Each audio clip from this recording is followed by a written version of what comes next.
Greetings from India Business Insights. Today, we are going to look at the largest of the private sector banks founded post liberalization of the bank licensing policy in India, HDFC Bank. It is one of the largest companies by market capitalization.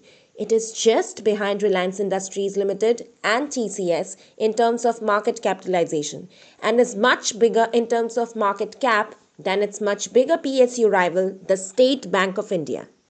We will look at how it evolved and what are the reasons for its success and how it seems to have lost its momentum post-merger and where is it going forward. Before we go any further, I would like you to like and share this video and subscribe to our channel.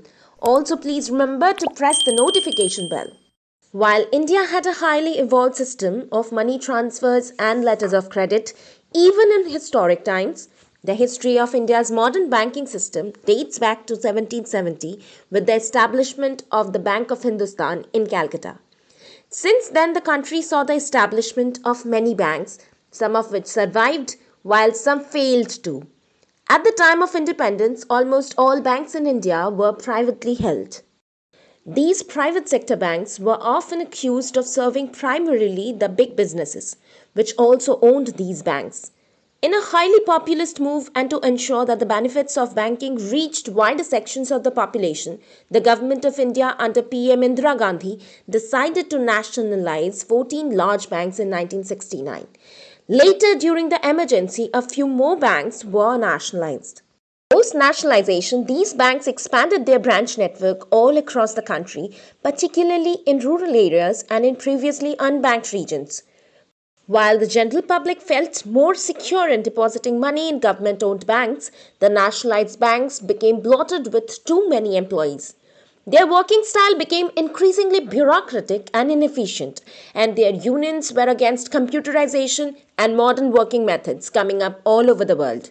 There were widespread accusations of corruptions. After the first wave of economic liberalization in the early 90s, so in the mid-90s, the government and RBI decided on allowing new private sector banks. This was intended to bring modern management and efficiency and also promote growth in the economy. On 22nd of January 1993, the Reserve Bank of India released guidelines for issuing licenses for banks in the private sector and granted in-principle approvals to 10 private sector banks.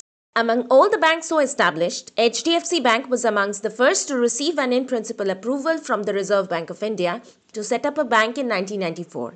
It received its banking license in 1995. HDFC Bank was established as a subsidiary of the Housing Development Finance Corporation. HDFC Limited was India's largest housing financing NBFC non-banking financial company.